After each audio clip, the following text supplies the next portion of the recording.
3 p.m. November 25, 23. Ako sa Mama Next Part 2. Evening edition series sa Mama Next Vlog.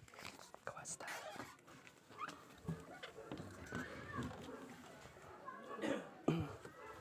Di naman ipadakan portahan ko.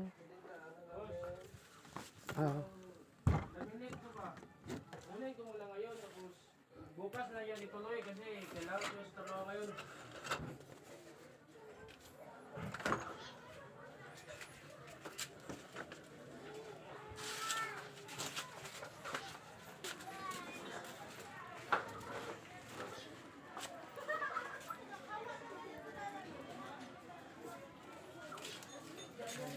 Di ba pala nasimula, no? Kailangan ko ito ngayon kasi.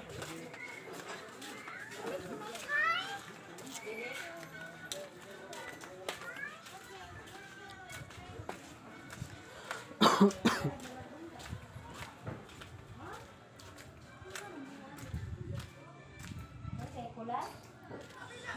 Huwag ka nang sugat sa kuwan ba yun? Ha?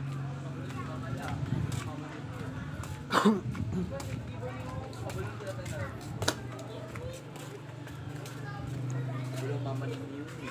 Kabalo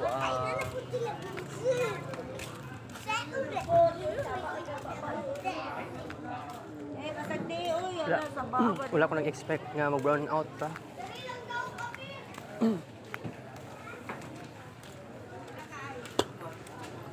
Ito ay morning dad kinadlukan na to pag abot December. Kung basin na mag slow pace taan ni, slow down kay taan ni. Ano man nagka brown out siguro. Ambot.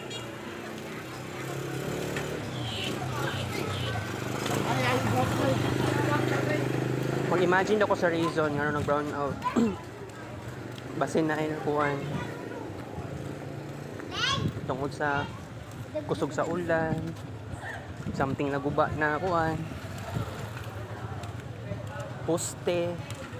Pero niabot ta sa point na mo brown out pag ingani large scale.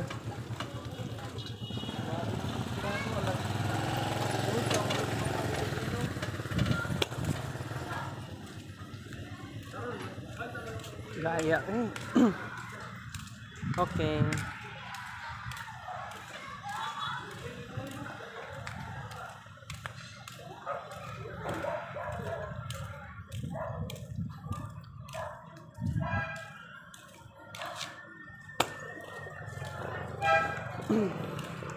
Ang sikreto lang gid ato ani guys. Ka fried man ta ani. Hala, mulit sa kong balay kay buhaw sa akong habak dai guys. Sa mag-short ka, balik na dito. Buhaw sa akong habak. Kay basin mo atong kwarto ko mama. Na makita pa niya akong habak, magyaw-yaw to. Nag-walking ramang ko dire. Ako, taguan, maliban na mabuwag. Wala sa likod.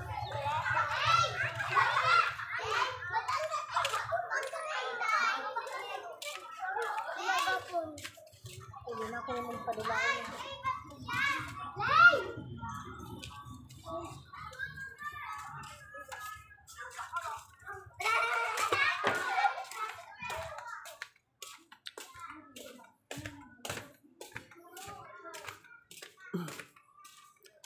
Alright.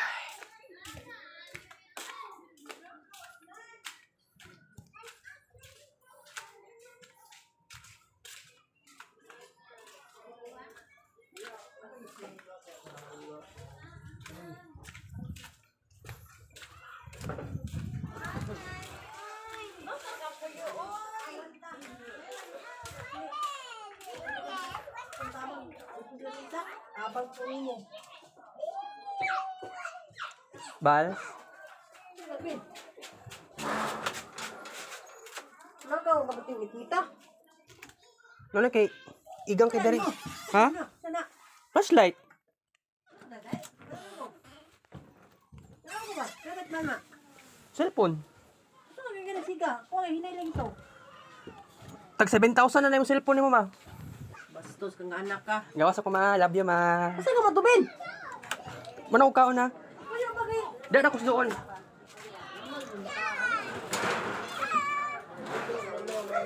Doon sa akin ba?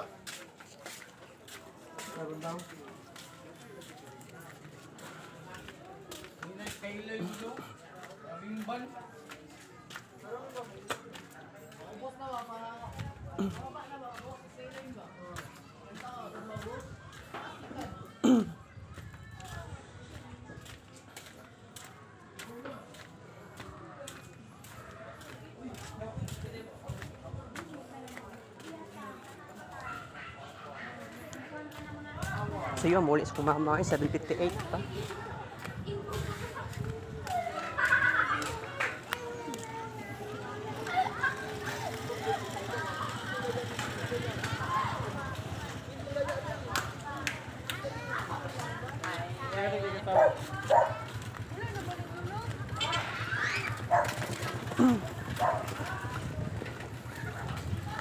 Medyo pait kayo magka-brown out eh. Pero agwantahon na lang yun din na ato siya. But by the way, mahadlok po taning kaulan nun. Basa ang atong screen.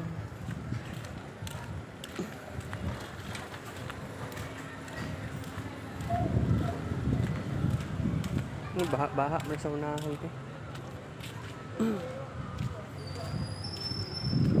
Hindi siya pwede. I-try lang nato. Oh shit. Ay, awa. Basa akong chanelas, piste. Ugaw na kung kuanan eh. Chanelas. Nani bakterya.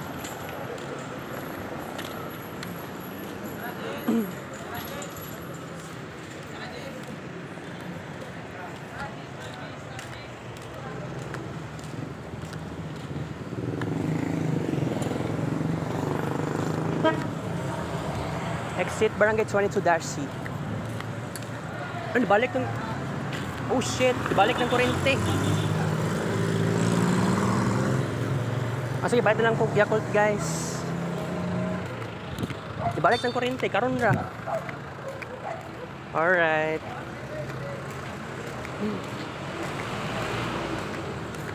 Niabot isa ka oras ang brown out. I think okay. Nag-start nag-vlog. Kuha na.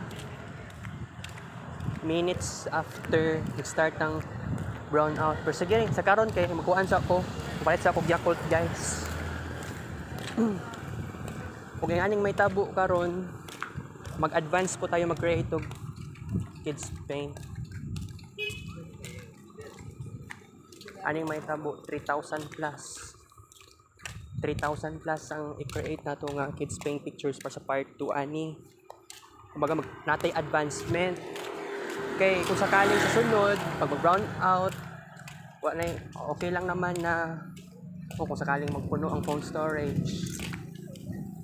Okay lang na 0 lang ang number of kids paint. Sarado na siguro ang convenience sa ani. Sarado mga sila. Kaya diba sa pagtuo po na po is 24 hours ang ilang abli. Pero pag brown out, manirado na itong last time. Itong nag-ECQ 2020 and 2021. Sa'yo ka na sila manirado, same sa 7-Eleven. Kuan.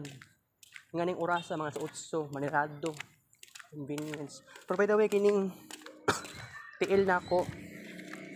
Nakuan man nabasa na yun sa kuan. Baha dito ba yan, no? Yawa na ikayo eh. Di ba kuan at aning mabasa akong kuan. Hugaw ba yan, no? Hugaw ba yan ng sa tubig dira. Kanal ba yan niya? Barado. Niya. Nagtapok ang basura. Kailangan lagi ni ethyl alcohol. Makapatay yan sa germs. Kaingon ka, magkasakit ka ani. Although balag dili severe, still magkasakit yapon ka. Pero by the way, wala akong init og tubig para sa BioFit. So buhaton ako ani karon, mag-inom lang kog Yakult. Pero dili, dagan-dagan po ko kanon no kuan, sudan. Dagan-dagan po to. Sulod sa kuntiyan karon. Oh. Diba?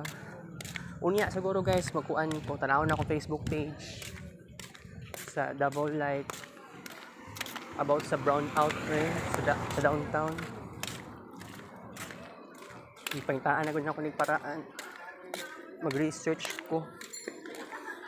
Pero by the way, dugay laban ako ni Simba sa Fatima. Gimingaw na ako diha. Kung dili ka po sa atong oras sa nyo niya 3,000 plus na to ang kids paint pictures sa pas to ang part 2 evening edition vlog The Unexpected Brownout.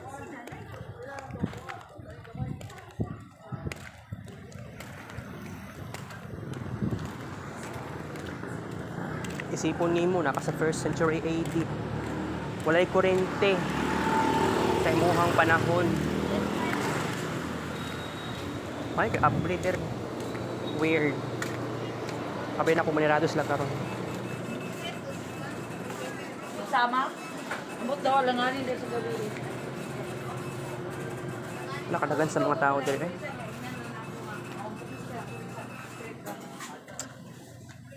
Ikan yung mga tao.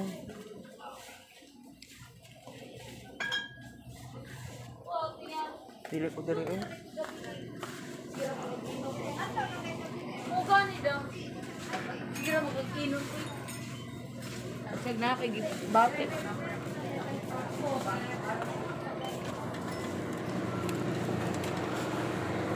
Doon kayo nagdiniya, kaabukang.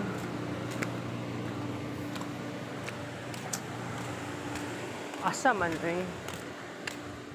Ambot talaga aning isa dira ng tindahan. Thank you, Suklakosh Plala.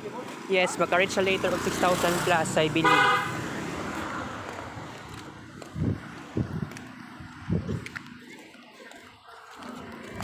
Paitan, no? Pag ang pinag-usapan nato dira, wala madaan kag kuryente. Ya, isipon nimo, imagine, karong gabi una lang nato na-experience ang brownout of this month. Isipon ninyo, next year, Pluto in Aquarius start January 20, 2024 until September 1, 2024. According sa balita na ada solar superstorm na do'y epekto sa kuan, sa communication, satellite, sa basig, I don't know, basig kuryente sa tibuok kalibutan. Kung may tabo na pila ka semana or pila ka bulan tamod ang kuryente. Maong tamang-tama lang naman. Sa karon exercise ni. Nag-exercise ta karon. Kumbaga nag-practice ta, nag-imagine ta. Unsa may tabo. Kailangan ma-experience na to, kailangan ma-feel sa nato. Sa karon wala ko'y power. So, sa tuwang part 1 evening edition, nagibuhat na ako, nag-walking time ra ko sa kaayuhan. Nag-walking time ko, guys. So, imagine, kung naakay sapat na power para isustento imong sarili, pila ka bulan mod anog connection, mod anog kuryente.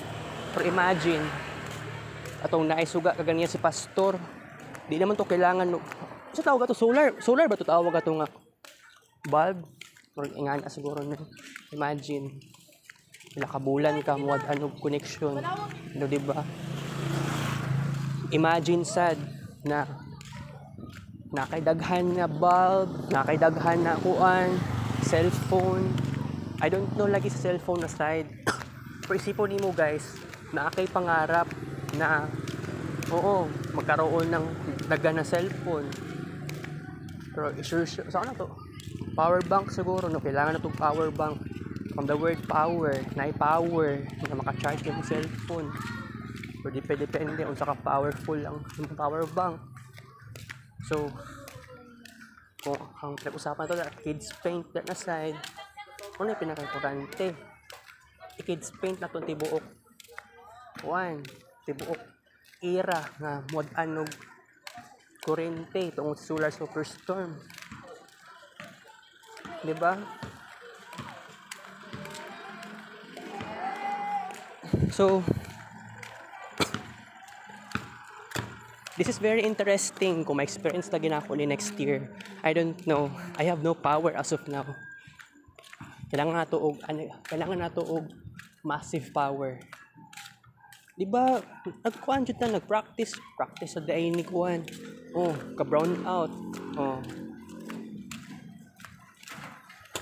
Imagine ko, actually, di pa man kita may balaan ng exact day nga mag-brown out, di ba? So imagine, sa unang panahon, walay kuryente. Uso kay sa unang gamit og kandila. I don't know side sa kerosene. Nabay kerosene sa unang panahon. Di ba? Oh. Isipon nimo na sa time nga natay electricity, nagkuan jud kita guys, na jud tay overstimulation, di ba? Sa ka-generation na ako karon, sounds crazy. Na isa ka convenience store na adtuon na ako diri basig. Tanaw na to kung taas bang pila or kung dili kayo daghan ana. Katay oy sa may Fatima. Daghan kinaglinya oy, kabuuang. Madugay ko dito. Na patay ta ani. Wala namang gilain tindahan, maligya ay og Yakult oy.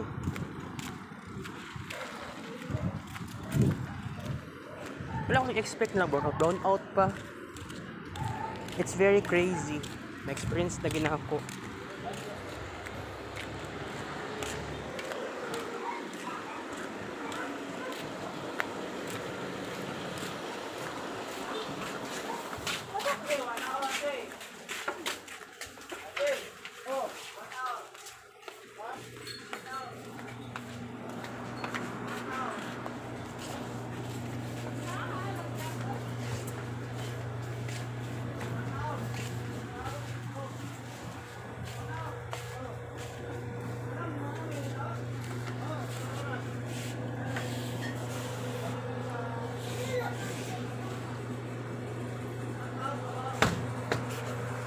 Excuse me.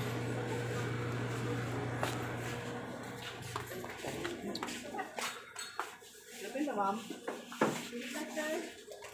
Ayun lang.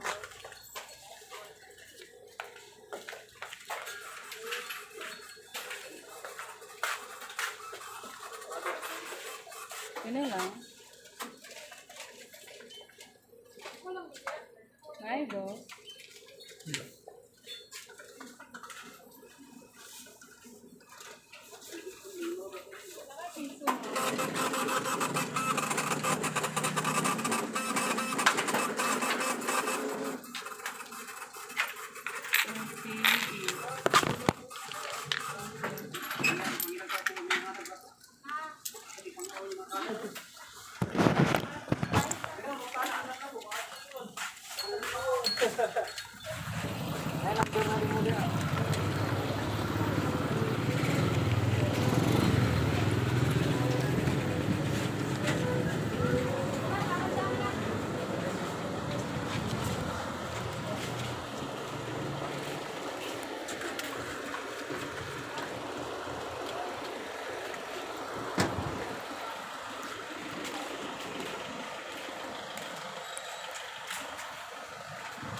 It's so weird na nag-brown out. Itagaan yung tagplano sa Ginoo.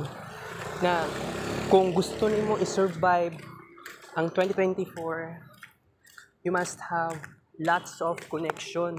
I don't know asa ko pwede mag-start ta nilagay Super Mercury ning December. Nya kung mahadlok na kita ani mag-kuan mag brown out. Pero bitaw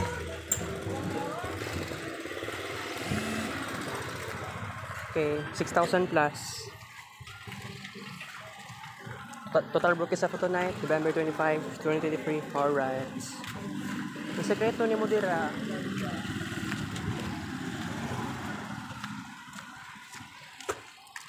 adala ra nagkuan. Diba? Your friends, kung kisaman tong tao nga willing mo support sa imo. Or isipon nimo mag-brown out pa next year. Oh, wala ta kabalo kung saan mag-start. Ridiculous yun ako naon. Sa unang panahon, wala kuryente sa una.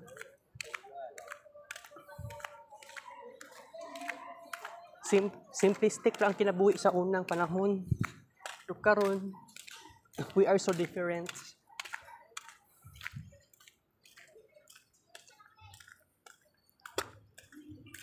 Pagtaan na ito nagparaan guys. Hapit ng December. Abot makasimbang gabi ba ko sa December? O katulaging simbang gabi time, December 2014 ba nyata to? Wala akong nagsimba at kung wala akong nagkamali, dili to permanente nagsimba. Kinaputi time na ni-absent ko, nag-walking time pa ko, niabot pa ko SCC. And then, naipakataon po ito na time na nag-internet na lang jud ko, nag-internet na lang ko sa kuan. Dapit sa kuan. Basta barangay 24-C. Before ka mo adto og Fatima. Oo. Dra ko ng internet. Dami ka sa feeling na magkuan na lang ka.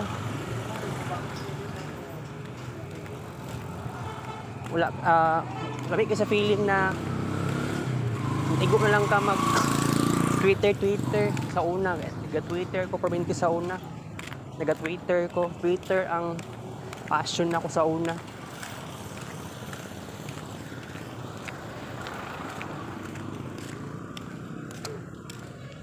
Sa karon kay nang problema gyud hinuuntaan ni. Asa ko pwede magsugod. Kay daghan pa possibilities ani. December. Oh. Assumption ko magsugod. Pero kung naa kay friend kanang gusto nimo another pa na friend, katong matumbok nimo nga bag-ong friend na niskwilak assumption, kailangan kwanto ka silang balay. Amigo nimo iyang barkada, nga na possible, di ba? Welcome self, Barangay 22 Darcy. Alright. Hinaon ako pag trip eh. Alright. Nahan lang kumuhagi ani eh. Basa magkita sa unahan eh. Ay okay naman dayo.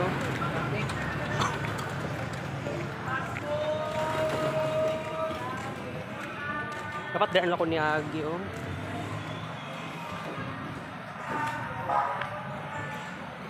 Pero dihunas naman siya medyo. Oh, nabasa. Fuck. Reset.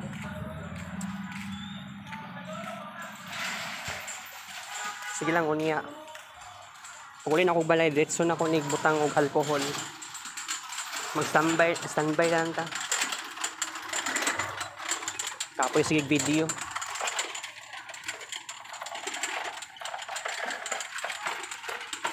Don't worry. Nangangapog ko iba kong experience. Kung sakaling matinukod ng next year, mag-brown out. It seems like sa akong ka-generation, majority sa akong ka-generation, dili man magkuan ani, murag dili man nila manoticeable, murag i-ignore lang po nila. Okay, ganing cellphone sa balay. I-standby na isang kwarto kay kinilas na ko okay ning tiil. Butangan ko nig ethyl alcohol. Okay lang yan. Chill lang ta guys.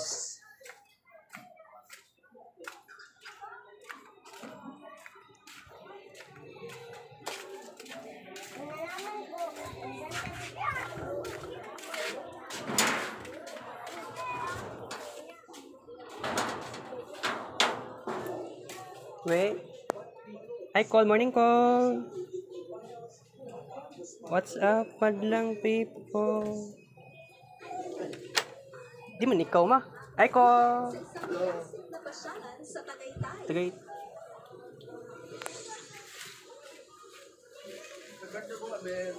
Salamat. Wait, mang, sorry.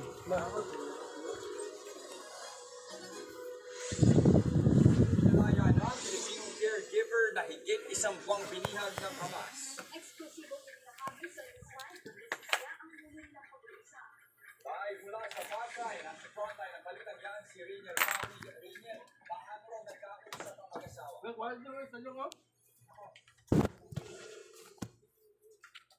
Just Nikki, pasado alas 11 kagabi ay naka-video call na nga ni Jenilor Pacheco yung kanyang misis. Tumagal lang ng 3 minuto yung kanilang pag-uusap. Ito'y habang dinadala si Jenilor sa ospital matapos ng palayain ng grupong Hamas. Maiksi man yung pagkakataon na ito, sobra-sobra naman yung tuwa at kapanatagan na dala sa pamilya Pacheco.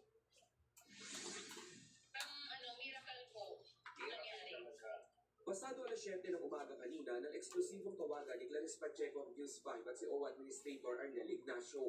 Masaya niyang ibinalita sa amin na pinalaya na ng Hamas ang mister niya si Jenilor. October 7, itututi ng grupo si Jenilor na isang caregiver sa Israel. Nag-viral pa noon ang video na aktwal na pagtakip sa aking kababayan. Kwento sa amin ni Clarice, walang tigil ang kanyang pagdarasal na ipaalam sa kanya ng Department of Foreign Affairs na may mga palalayaing bihag ang Hamas.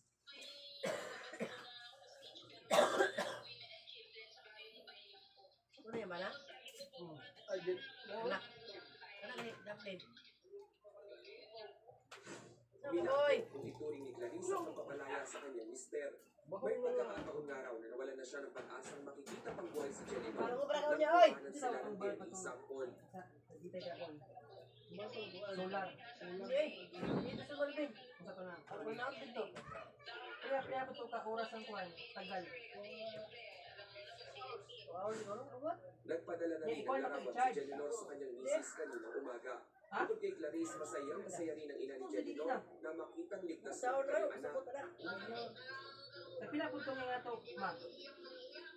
100? Kasalukuyang nasa ospital sa Tel Aviv si Jennifer kasama ang ilang tauhan ng Philippine Embassy sa Israel. Sumasa ilalim siya sa medical 4 hours na evaluation. itagal niya to? Oras na matiyak na maayos ang kanyang Ano kondisyon.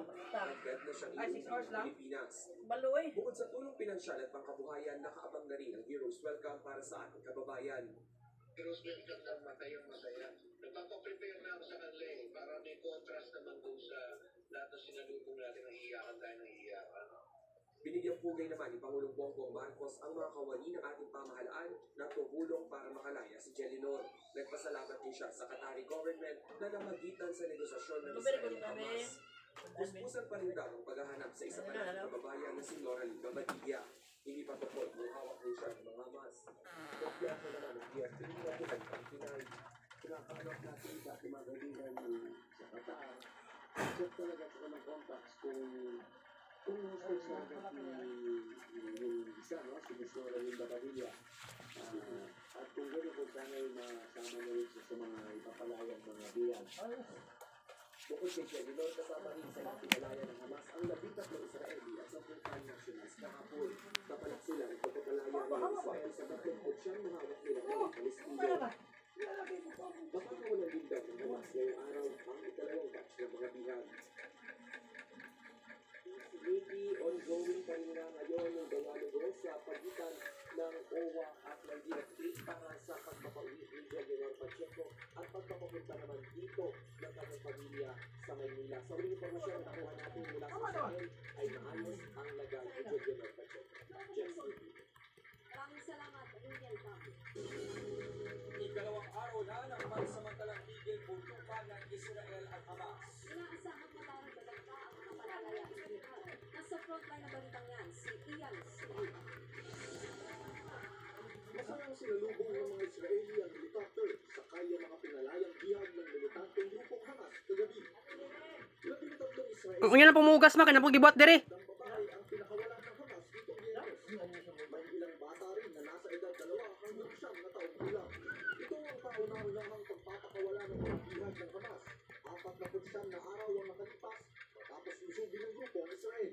Pinaniniwala ang higit 240 ang hostage ng Hamas. Kapalit naman ng mga bihag, pinalaya ng gobyerno ng Israel ang 39 na Palestinong bilanggo. 24 sa kanila, mga babae, 45 ang mga bata. Kabilang sa mga unang pinalaya ang 17 taong gulang na lalaki ito. Anya, mahirap ang naging buhay nila sa kulungan sa Israel. Kaya ganun lang daw ang pasasalamat niya na nakasama siya sa mga pinalaya. Sa kabuuan, 50 bihag, kapalit ang 150 bilanggo ang napagkasunduan ng Israel at Hamas na pakakawalan sa loob ng 4 na araw na tigil putukan. Nagbabalita mula sa frontline. Ian Sulu, News 5. Sinalakay ng mga pulis ang isang condominium sa Pasay na pugad umano ng prostitusyon. Ang mga parokyano at mga Chinese labor worker. Nasa frontline na balitang yan si Hannibal Calero. Armado ng search warrant, pinasok ng mga pulis at mga operatiba ng Presidential Anti-Organized Crime Commission o PANOC ang condominium na ito sa Pasay City Cavite. Nakasangkot sila ng tip na ginagawa ng pugad ng prostitusyon ang lugar. Pagkakyat sa elevator, isa-isa nilang pinalugod ang bawat kwarto hanggang sa tumambad ang ilang babaeng nag-aabang na kanilang partyano. 13 Pinay ang masagip sa ring. Dahil kumulugod sa loob ng mga kwarto ang maraming cellphone na ginagamit ng walang back transaction sa prostitusyon. Arestado ang 4 na Chinese nationals na nagpapatakbo ng prostitution din. Pati na ang 2 Pinay na nagsisilbi umanong bugaw. We were receiving reports ang office namin sa PANO na Manang butang og ethyl alcohol sa tiil. Usa ko ang chinilas na ko guys na color black para matay itong bakterya.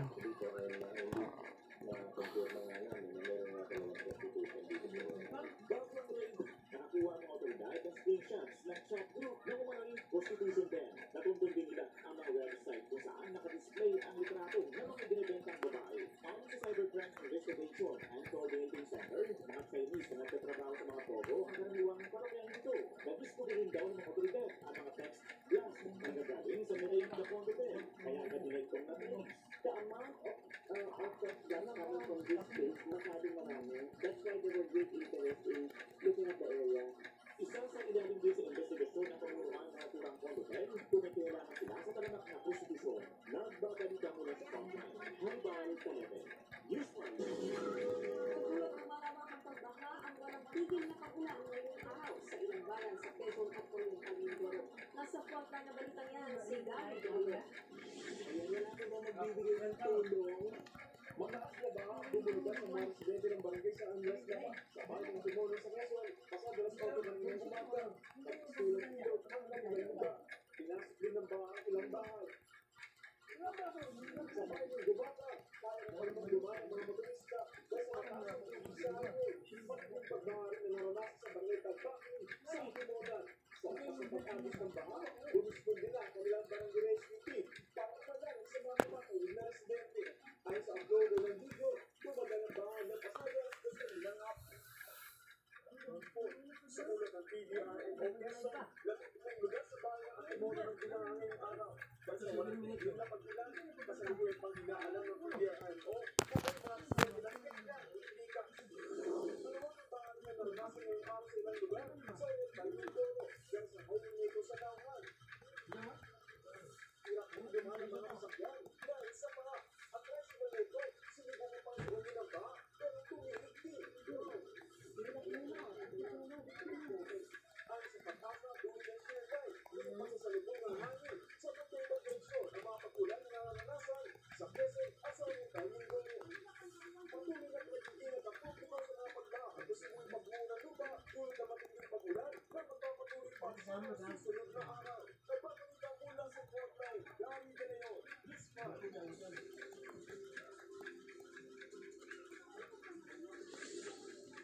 Magpapatuloy pa rin hanggang sa susunod na linggo ang maulang panahon sa ilang lugar sa bansa. Dulot yan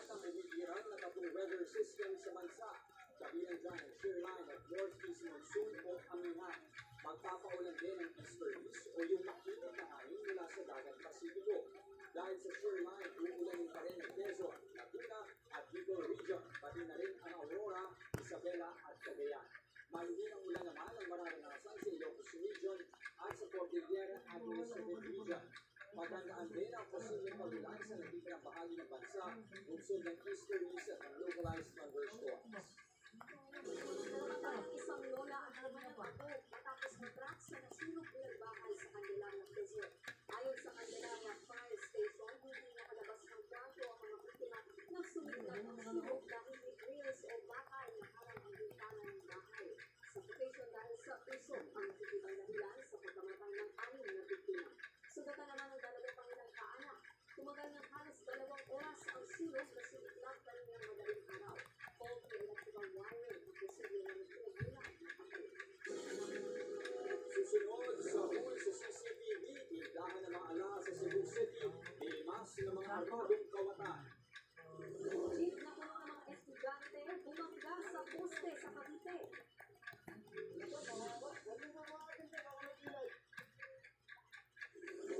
At lalaki sa Amerika, nakitaan ng langaw sa kanyang bituka. Lahat ng yan sa pagbabalik ng Frontline Pilipinas Weekend.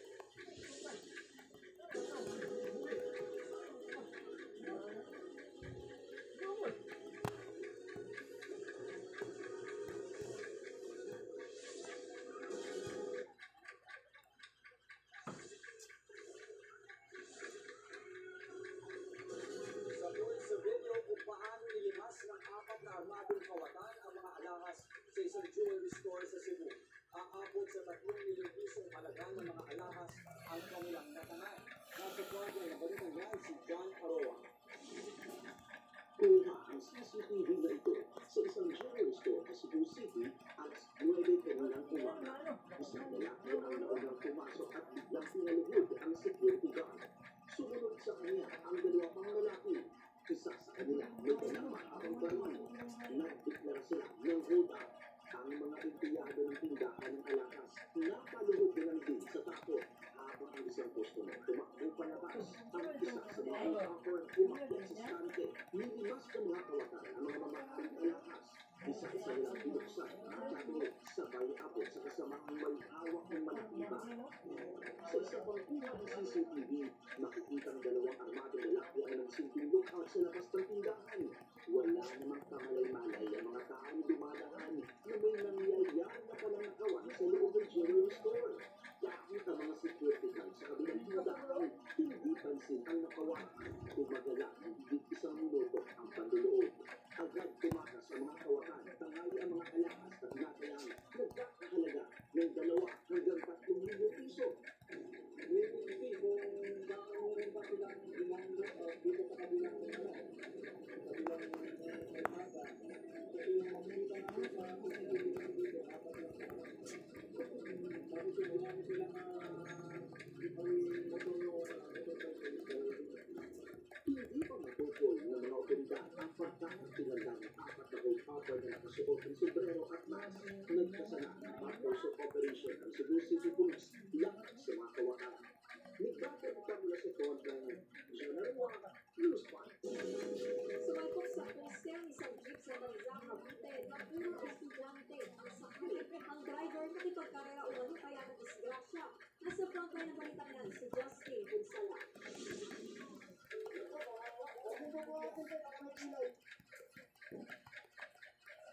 Hindi na makagalaw habang nakahambusay sa kalsada ang ilang estudyante ito sa Banza, Cavite. Ang iba naman sa mga mag-aaral, nakikilala lang. Ito ang sinapit nila ng bumangga ang sinasakyan ng jeep sa pwesto. Hindi bababa sa 15 ang sulatan, kabila ang 14 awas sa si John Razer. Namalian siya ng buto sa hipan. Ayon sa kwenta ni John Razer sa kanyang ama, mabilis daw ang takbo ng jeep bago ang disgrasya.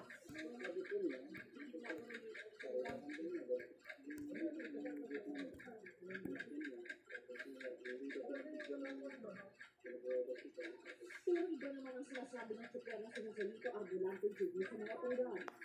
Ang sabi ni driver ay nakakakontrol na din ang pero ba sila sa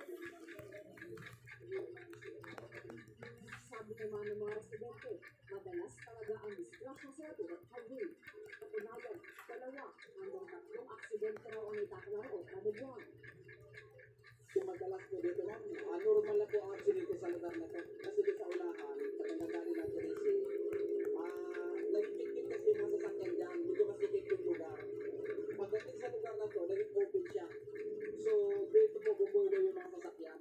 Ang reason doon, dahil medyo buwi-bilis sila sa lugar na to, kasi wala po kamahayan, open siya. Sinabutan ng Discord na po ito, parang ayon naman sa Kansas Police, nangako na sa kasilan kung nasasalitan ng magpapabudot ng mga biktima. Hindi raw magsasampay sa kaso ang mga kaanak ng mga estudyante kung hindi pa rin ang jeep driver ang kanyang pangako. Sa akin po, gusto ko, pag once ko na ano ko, kasi ako yung driver, na balik ako, kailan ko kayo tutulong. Kasi walang walang ang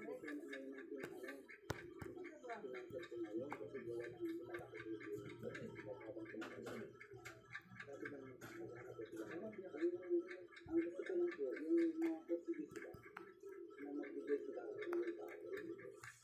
Nagpapabalik na sa ospital si John Rizal matapos maoperahan ngayon din ang iyong biktima. Nagpabalita mula sa frontline, Justine Pinsalan, News 5.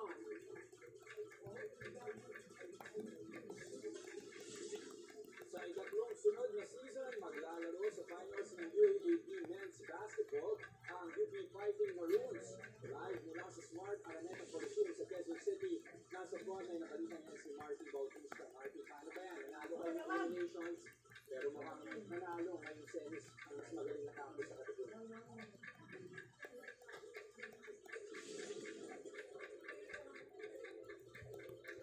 Yes, final bout na ulit ng UP Fighting Maroons sa UAAP Men's Basketball pagkatapos nila magkataon ang Ateneo Blue Eagles kanina. Hawak ng UP Fighting Maroons ang twice-to-peak advantage sa Final Four. Kaya simula pa lang ng laban kay todo na ang Blue Eagles. Pagdating ng halftime, lamang ang Ateneo ng 3 puntos, 25-22. Pero pagdating ng second half, at iba na ang tono at nabawi ng UP ang lamang sa third quarter. Pagdating ng fourth quarter, nagpakawala ang UP ng 11-4 run para tuluyang maumusa na ang Ateneo. Sinubukan pang lumaban ng Ateneo pero sinelyohan na ni Francis Lopez ang labang matapos ng ma-shoot ang 2 free throws. Final score, 57-46 para sa UP. Ito ang unang beses na hindi nakapasok ang Ateneo sa finals mula pa noong season 76. Ito naman ang third straight finals appearance ng UP Fighting Maroons.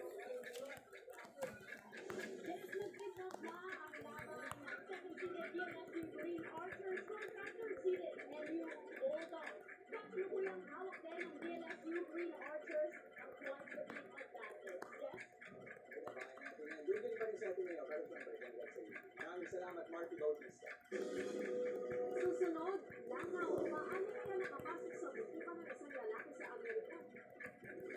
Iilalangin ang big winner sa prestigyosong Blue Dragon Film Awards sa Korea. At ilang kabataang Pinoy magpagalingan sa paggawa ng mga robot. Huwag kayong bibitiyo, magbabalik ang Frontline Pilipinas sa weekend.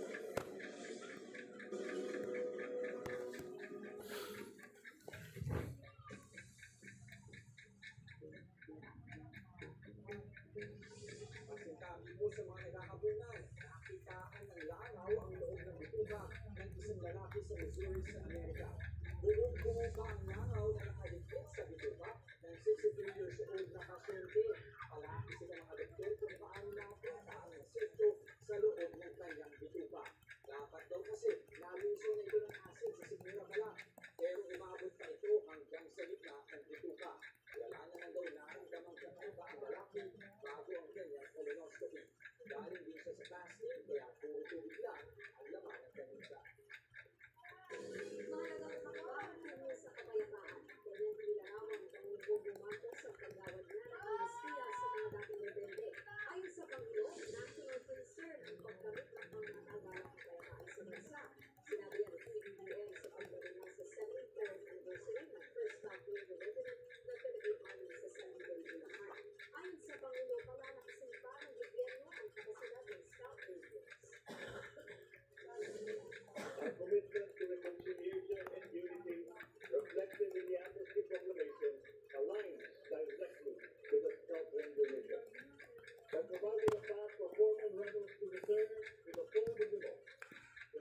Kids Paint last session. Kailangan pa ng pag-aproba ng Kongreso bago maipatupad ang amnesty proclamation. Sabi ni Defense Secretary Igor Teodoro, nakahanda na ang mga kagustuhan sa pagkakatatag nito. Plano details na pinaplasa. Kung tanongin sa lang ng Congress sa aking pagkaalam, Google na naman yung National Amnesty Commission para mag-get yung mga qualified recipients ng amnesty. Lumaga ang China sa joint communique ng Asia-Pacific Parliamentary Forum kung saan nabanggit ang freedom of navigation. Ayon kay Senate President Nick Zubiri, hindi na pinatanggal ng mga mambabatas mula sa China ang pagbanggit sa United Nations Convention on the Law of the Sea o UNCLOS. Tinanggap din ng Chinese delegation ang amendments ng Pilipinas sa resolusyon na nagsusulong ng kapayapaan at kaayusan sa rehiyon. Umaasa si Zubiri na masusundan na ito ng pagkakaroon ng code of conduct sa South China Sea. Ang joint communique ay kasunduhang pinipirmahan ng mga bansa para magpahayag ng isang pananaw tungkol sa mga issue. Dito sa Pilipinas, ginanap ang Asia-Pacific Parliamentary Forum na nagtapos ngayong araw. Dinaluhan ito ng mahigit 200 mambabatas mula sa 11 na bansa.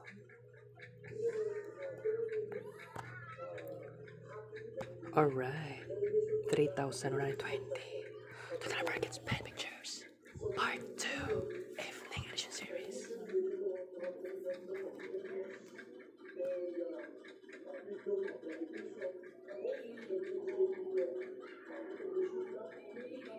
Alright, waiting.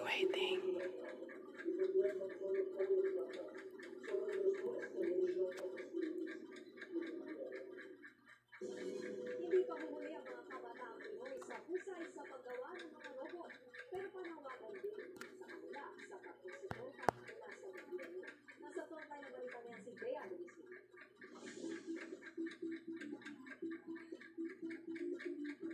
Hindi ito basta-basta na robot. Robotics, ito ang tawagin.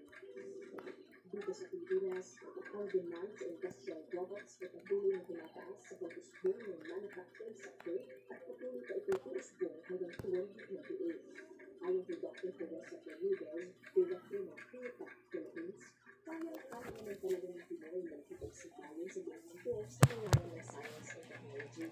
Hindi po makakagawin mo na yung mga estudyante na demonstrate nila yung mga technical skills, ang kailangan lang ay suporta ng gobyerno sa ganitong klaseng mga interview. Isang paraan para mas mapagtibay ang kasanayan ay ang pagkakaroon ng mga robotics competition. Creativity, crucial learning skills, at teamwork. Ito lamang yan sa mga pwede mong matutunan sa robotics. Kaya ang mga mag-isipin sa paglakas sa kataan sa Pilipinas, naninimulat sa ganitong mga bansa.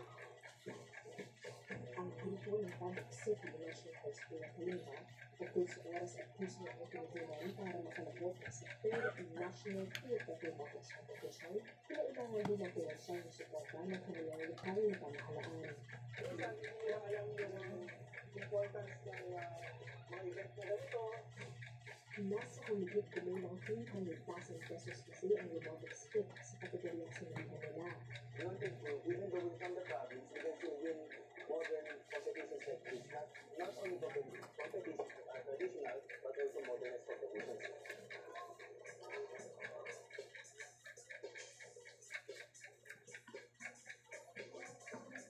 Sa unang day, panalo.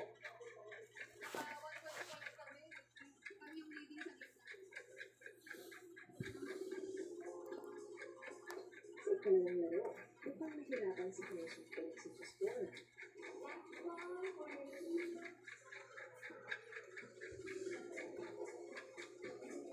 Ang nakapasok sa championship game sa Commission Felix laban sa VIP Union ng Philippine Science High School before a region campus. Pero ang nila, sapat na ang naging patunay sa kanilang probinsya na pinag-boting panatilihin ang tradisyon habang nakikipagsabayan din sa larangan ng makabagong teknolohiya.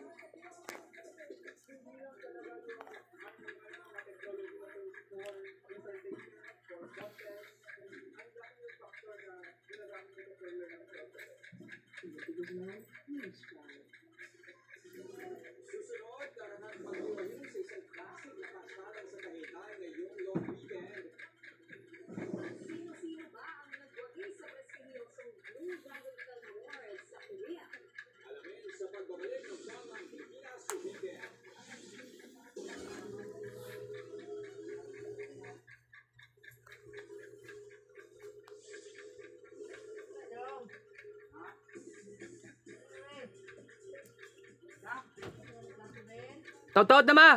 Trending ang mga napuli sa Blue Dragon Film Awards sa South Korea. Narito ang report ni MJ Mahmoud. Narito na quality Korean movies at malalaking bituin. Bawat isang prestigyosong Blue Dragon Film Awards. Namuna dyan ang prime film na Smugglers na nanalo bilang Best Picture. President cast ang nagapagalakan nilang trophy. Bukod dyan, nanalo na ng pelikula sa Best Supporting Actor, Lead Actress at Best Music category. Best Actor naman ang batikang teen drama actor na si Lee Kyung-gun sa pagganap niya sa pelikulang Concrete Utopia. Best Actress naman si Jung Yoo-lee ng horror mystery na Sleep. Wakili ng popular Star Awards sila Korean Oppa Jo In-suk, Song Joong-ki at Kim So-no. Nag-kwento din si On Your Wednesday actress Park Bo-young. Bukod dyan, nag-perform din ang ilang hit K-pop groups gaya ng New Jeans. At pati ang soloist na si JYP, nakihataw din sa entablado. Pero ang mas nag-trending at poker face reaction ni K-pop star Crystal Jung. Kasama si XO-DO sa performance ni JYP. At speaking of award, inilabas na ang mga nominado para sa 2024 Wish Music Awards. Kabilang dyan ang K-pop kings na SB19 o Mga Lima kung tawagin. Nominado kasi sila sa Wish Group of the Year. Makakalaban ng SB19 ang bandang Lola Moore, Nuri at The Ones.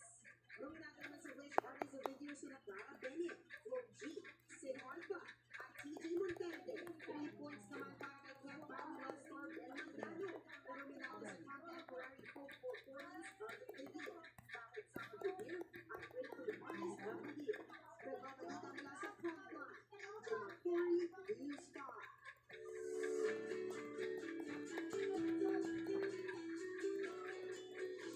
Partner, pagkatapos ng movie natin, Long Weekend, may plano ka ba may lapit na ba? Lalo na, nanalo yung movie.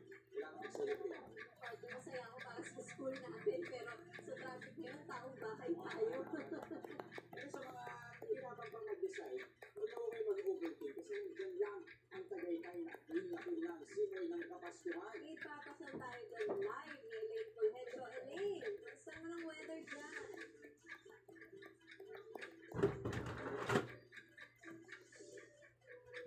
Hi, Nikki, Jess. Nakon na ulan na. Marami pa rin turista ang pupunta dito sa Tagaytay City. Isa nga sa mga linarayo ng mga turista ang sikat na pasyalan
Skyline. Isang natin isang shout out na pala kay Albert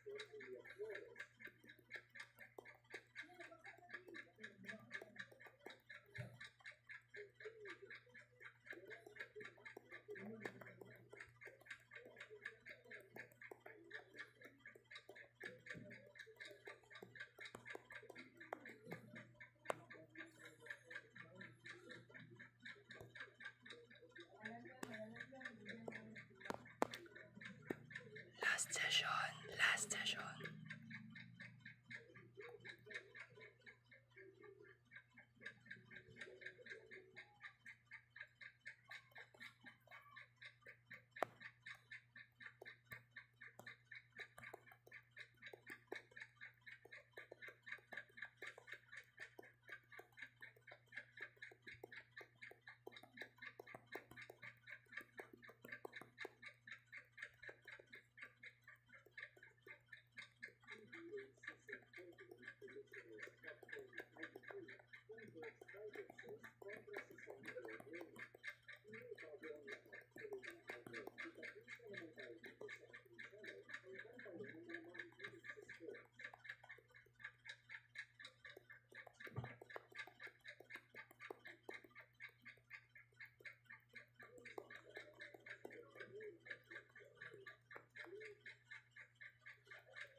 Bye-bye na guys. Good night, Sweet James. Kinig tomorrow TV show.